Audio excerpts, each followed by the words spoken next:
It feels like I was in utero the last time Pierce the Veil released an album, but now that they finally passed the Nirvana, the response from audiences to their fifth record, The Jaws of Life, couldn't be more mixed. Enjoy, and I hope it doesn't suck. Did PTV go the way of MTV and sell their souls to the industry, or is this just a natural progression from post-hardcore that makes total and complete sense for the now 40-year-old Vic Fuentes and company? Let's dive in.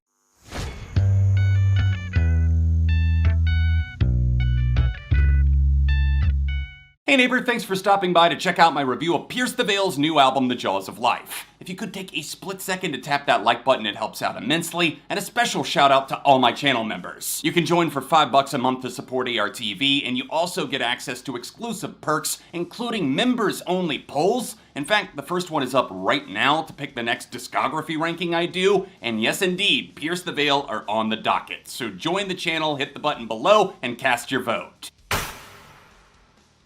Pierce the Veil have long been heralded as kings of the scene, a step above the dime a dozen metalcore, post-hardcore, whatever core. Going back through their albums before reviewing this one was an absolute blast, and it's times like this where I'm happy that I didn't listen to them for a while because one, it gave me a fresh perspective on why I loved these albums, and two, it made the extremely long 7-year gap between albums feel a little less insane. There's no reason why this should have taken as long as it did. They've been promising this for ages, and the progress was about as fast as a snail trying to run a 5K marathon. The shape of the band has changed, with the understandable but unfortunate departure of founding drummer Mike Fuentes, and with the music landscape in 2023 being totally different to that of 2016, when they last dropped their incredibly tasteful banger of an album, Misadventures. They had a major unexpected stroke of luck when King for a Day went viral on TikTok last year, keeping the momentum flowing while writing and recording the new album with Mute Math frontman Paul Meany, and hitting the road with some of their biggest shows ever, like Stops It When We Were Young Fest.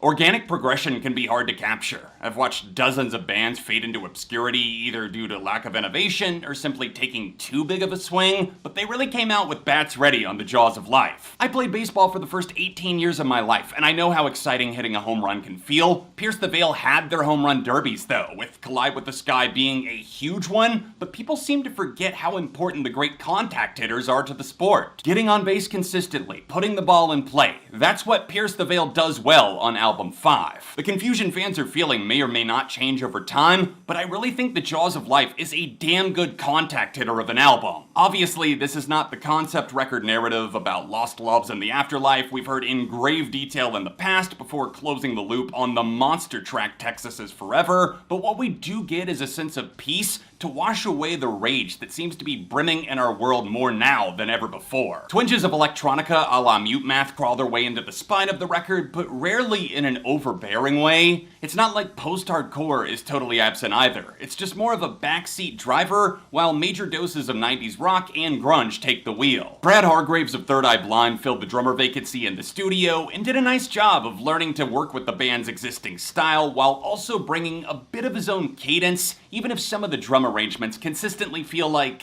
I don't want to say an afterthought, but maybe a weaker element. Absolutely, this is still a rock album to its core. The evidence is in the music. Past the Nirvana got grungy as fuck without losing that metallic edge, although it is hands down the heaviest song to be found, which could have some fans feeling misled. When Emergency Contact dropped as the second single, I had conflicting feelings then, and those haven't really gone away. The pre-chorus lacks a purpose and punch, the lyrics feel a little bit too much like high fructose corn syrup, but the sentiment is nice. I just wasn't sure what this meant for the album's overall sound. So let's go ahead and move into the tracklist breakdown and talk about some of the more album-defining moments.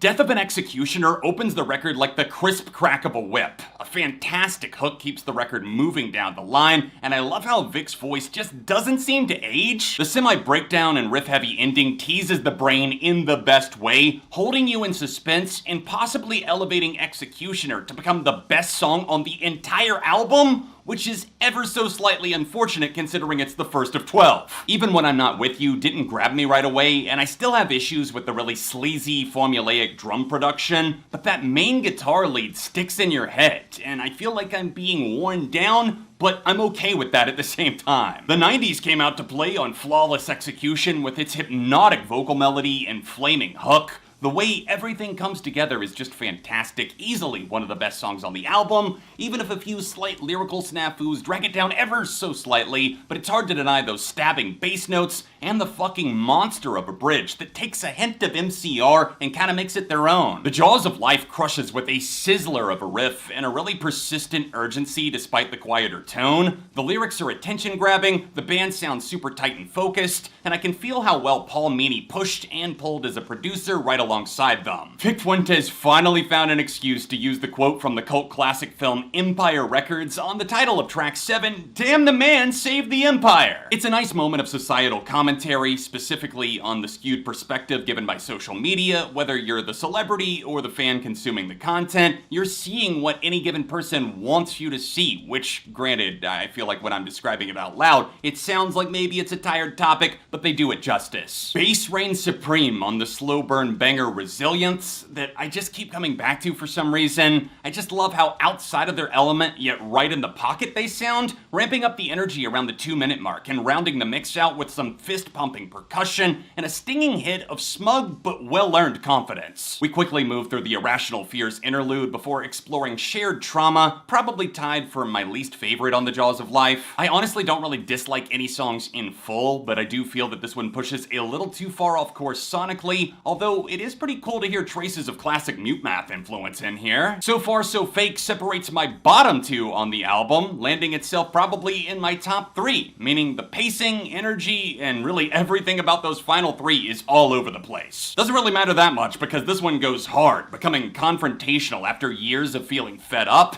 and if you're looking for angry PTV, the screaming guitars and ticking drums have that in spades. Closing out the Jaws of Life is 12 Fractures featuring a female artist I'd never heard of before, Chloe Moriando. The chimey da-da-da vocals don't really work very well at all, and neither does the fake-out ending that just kind of feels like it should have closed the album with that muted guitar right then and there, except no wait, there's more! Believe it or not, the lack of screaming on this album didn't really bother me that much. There's a few screams that definitely creep into the background of, say, the title track and a few other moments, but if you're a huge fan of the unclean vocals, yeah, you might actually go home a little bit empty-handed. The Jaws of Life is not their career-defining masterpiece, but it is a pretty great step back into their world. They've already reassured us that album 6 won't take that long to complete, but I've got trust issues and we'll see, but for now, Pierce the Veil's long-awaited album gets a light 4 out of 5. Hit me with your take in the comments, and if you haven't heard it yet, try to temper those expectations, because if you're coming in hot looking for Selfish Machines Part 2, sorry pal, no dice. You can revisit my Misadventures review here. Thank you for watching and for liking, and don't forget to join the channel, become a member, and vote in the exclusive members-only poll to decide the next ranked episode.